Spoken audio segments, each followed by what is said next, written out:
So one of the perks of getting old is my two boys are now two young men, and they've entered the workforce, and we were hanging out at the fire pit, as you do, and drinking a bit of wine, as you do, and talking about work, as you do. And my one son started explaining to me that he was really frustrated dealing with someone at work who was doing as little as possible. And I looked at him and said, you've got a Mr. Pink. And he looked at me a bit quizzically. I said, wait, let me explain. So my boys and I love movies, and we love the classics, and we've watched all the Tarantino films. But more than that, I've spent my life working in different roles at the intersection of people, technology, and business. I've built teams to deliver tech and solve business problems in small businesses and big. But more than that, I'm a nerd. And so I had to put this into Excel. And what I did was I loaded up every role that I've worked in, how long I was there, how big the team was, and what was the attrition. And it turns out I've been lucky enough to have over 1,200 people working on my teams, which gave me a bit of knowledge to synthesize and combine with Tarantino's legendary movie, Reservoir Dogs, to bring you Reservoir Squad and talk about 5 key personas that we have to work with and we have to get to work together in order to succeed. So we just met Mr. Pink. Now, Mr. Pink is the guy, if you remember, he plays the world's tiniest violin when they try and convince him to tip the waitress. He just doesn't care. This is someone who shows up, they're there to do their job and nothing more. They're not emotionally invested. All they want to do is the least they can do and then get on with their lives. Thing is, these people can actually be an asset. When you have a volatile environment or you have emotional people, you put them in and they actually dampen things down. They calm people down. Remember, he's the one when everyone wants to kill each other says, guys, we're supposed to be professional, and he's trying to stop them killing each other. And when that doesn't work, he runs away with the diamonds at the end.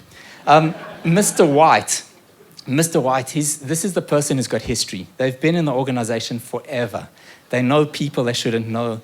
They know things they shouldn't know. And he's so comfortable, he steals the boss's notebook and starts making fun of Joe at the table. But he's also the guy who pulls a gun on Joe and says, God damn you, Joe, don't make me do this. He's lost sight of the fact that what the team needs and what he believes are not necessarily the same thing. And sometimes these people need a little nudge to recalibrate. Every team needs a nice guy Eddie. Nice guy Eddie is the quintessential middle manager. This is someone who follows orders and does it really well. He's the one who knows how your sales ops team works. He's the one who knows how you're supposed to fill that Excel spreadsheet in. But he's also the guy who says, Daddy will fix it. Daddy will fix it. And that can be a good thing because he knows when you have to escalate. He knows when something is beyond the scope of the team and you need to pull out the big guns. And that's what he does. Now, we're all Mr. Orange, aren't we? Mr. Orange is the hero. He's the guy with the wayfarers, the black leather jacket. He's cool, he's hip. Everyone has an idea of what's going on in their own minds. He's the only one who knows the truth because he's the undercover cop, if you remember. Thing is, he ends up dead. And so does everyone else, and it's because of him. And why? He's so invested in his own truth, he never knows when to take his foot off the accelerator and focus on the team's goals, not just his own. And that ends really badly for everyone. Vic Vega, Mr. Blonde. This guy, at best, is the class clown, and at worst, he's the office psychopath. When you have to deal with one of these guys, you need to contain them. Don't let them cause damage. Monitor them closely and make sure they're not stepping out of line. If you have to, you need the people who can stay calm to process the situation and figure out what you're going to do, like these guys did when they went into the bathroom to figure out that they actually did have an undercover cop, and they could contradict each other and not shoot each other. So the question is, why wouldn't you build your Reservoir Dogs team out of minions? They all think the same, they behave the same, they're predictable, you know what to expect. It's a path to mediocrity at best because there's no original thought. You do need to tap into that diversity. And diversity of background, diversity of crowd, diversity of culture, where people come from brings you diversity of thought.